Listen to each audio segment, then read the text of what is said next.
Halo anak-anak Pak Guru kelas 2C, apa kabarnya hari ini? Semoga kabar baik dan sehat selalu ya. Jangan lupa jaga kesehatan. Kita akan lanjut lagi materi kita di tema 1 ya. Di subtema 1, hidup rukun di rumah, pembelajaran kedua. Langsung aja ya. Nah, ini tahu kan anak-anak gambarnya gambar apa? Ya, ini adalah gambar burung Garuda. Nah, Garuda Pancasila adalah lambang negara Indonesia. Burung Garuda itu besar, gagah, dan perkasa, sehingga dijadikan menjadi lambang negara Indonesia. Nah, pada dada burung Garuda itu ada perisai. Ada kan, lihat perisainya?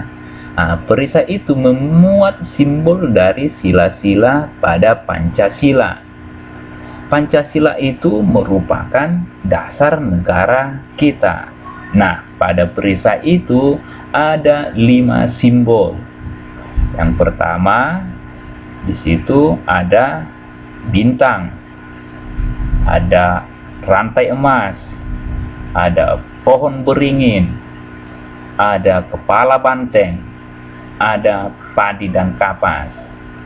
Nah, Pancasila itu berasal dari 2 kata, yaitu panca dan sila. Panca artinya 5, sila artinya dasar atau aturan. Jadi, Pancasila itu artinya 5 dasar atau aturan. Nah, berikut ini merupakan bunyi sila Pancasila. Yang pertama, ketuhanan yang Maha Esa. Lambangnya adalah bintang. Bunyi sila kedua adalah kemanusiaan yang adil dan beradab. Dilambangkan dengan rantai emas. Sedangkan sila ketiga bunyinya adalah Persatuan Indonesia. Lambangnya pohon beringin. Sila keempat bunyinya adalah kerakyatan yang dipimpin oleh hikmat kebijaksanaan dalam permusyawaratan perwakilan. Lambangnya adalah kepala banteng. Bunyi sila kelima adalah keadilan sosial bagi seluruh rakyat Indonesia. Lambangnya padi dan kapas. Ayo coba kita ingat lagi lambang-lambangnya. Sila yang pertama simbolnya atau lambangnya adalah bintang yang berarti cahaya. Kemudian sila yang kedua simbolnya rantai emas. Sila ketiga simbolnya pohon beringin. Sila keempat simbolnya adalah kepala banteng. Sila kelima simbolnya padi dan kapas. Nah, berikut ini merupakan contoh penerapan perilaku sesuai sila pertama Pancasila. Agama di Indonesia ada 6, yaitu Islam, Kristen, Katolik, Hindu, Buddha, dan Konghucu. Itu adalah merupakan agama yang diakui di Indonesia. Nah, berikut ini merupakan contoh perilaku sesuai sila pertama yang dapat dilakukan di rumah.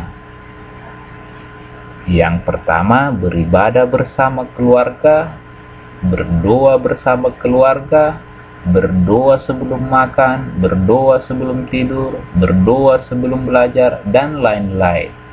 Jadi kalau berdoa itu adalah merupakan perilaku sesuai sila pertama.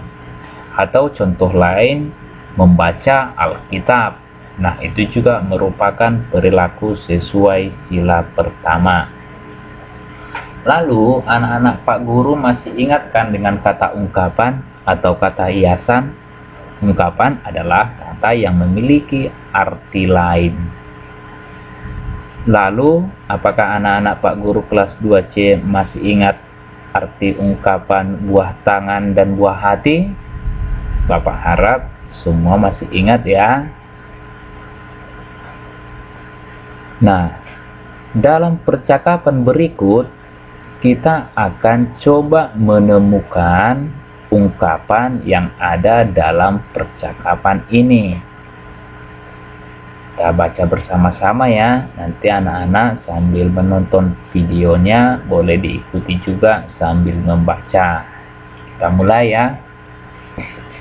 Buku kakak banyak sekali, kata Udin. Kakak memang senang membaca buku, jawab Mutiara. Wah, kakak memang pantas dijuluki kutu buku, kata Udin. Ayo, kamu juga harus rajin membaca. Ini buku cerita bagus, judulnya Bintang Lapangan, kata Mutiara. Ceritanya tentang apa, Kak? Tanya Udin. Cerita tentang pemain sepak bola yang rendah hati, meskipun sudah terkenal. Berarti dia tidak besar kepala ya, Kak? Terima kasih ya, Kak. Saya boleh meminjam buku kakak, kata Udin. Sama-sama, Dik, jawab Mutiara. Nah, dalam percakapan tadi, di situ ada terdapat beberapa kata ungkapan atau kiasan. Nah, coba kita temukan yang mana-mana saja kata kiasan atau ungkapan yang ada dalam percakapan tersebut. Nah, yang pertama di situ ada dikatakan kutu buku. Bukan berarti bukunya banyak kutu, tetapi itu merupakan kata kiasan. Nah, ada juga bintang lapangan. Bukan berarti lapangannya berbintang-bintang ya anak-anak. Itu adalah merupakan kata kiasan. Coba kita temukan lagi yang lain. Nah, ada juga di situ rendah hati. Nah, bukan maksudnya hatinya rendah. Itu adalah kata kiasan. Kemudian tadi ada besar kepala. Kemudian kutu buku itu artinya orang yang suka membaca buku. Sedangkan bintang lapangan artinya orang yang ahli dalam olahraga. Jadi itu adalah arti kata kiasannya. Selain dari ungkapan kutu buku dan bintang lapangan, masih ada ungkapan yang lain juga kan? Masih ingatkah anak-anak Pak Guru apa ungkapan yang lainnya? Ya, ada rendah hati. Rendah hati artinya tidak sombong. Jadi seharusnya kita harus tetap rendah hati. Kemudian besar kepala artinya sombong. Jadi bukan artinya besar kepalanya ya. Besar kepala itu ungkapan yang artinya sombong. Lalu kita akan coba membuat kalimat menggunakan kata ungkapan yang tadi. Contohnya kutu buku. Ini kalimatnya. Dio itu anak yang kutu buku. Artinya, Dio itu anak yang suka membaca buku.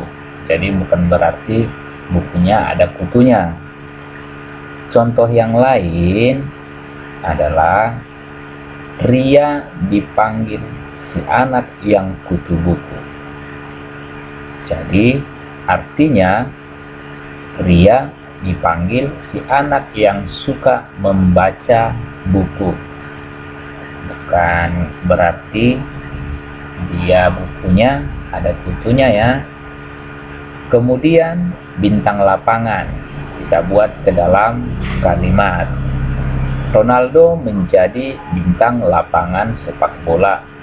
Artinya Ronaldo menjadi pemain yang ahli dalam bidang olahraga sepak bola. Kita lanjut lagi ya anak-anak Pak Guru kelas 2C pembelajarannya. Baik. Nah, sekarang kita masuk ke dalam pelajaran PJOK, gerak berjalan. Berjalan adalah gerak dasar dalam olahraga. Gerak berjalan dapat dilakukan ke berbagai arah. Nah, berikut ini merupakan sikap berjalan yang benar, yaitu berdiri tegak, pandangan lurus ke depan. Kemudian, ini merupakan gerak berjalan yang dapat dilakukan. Jalan ke depan, berjalan ke belakang, berjalan ke samping, dan berjalan berkelompok. Nah, demikian dulu pembelajaran kita hari ini ya, anak-anak Pak Guru kelas 2C. Semoga tetap semangat, stay home, jadi anak yang baik ya. Sekian dulu dari Pak Guru, terima kasih. Semoga semua dalam keadaan sehat. Dadah.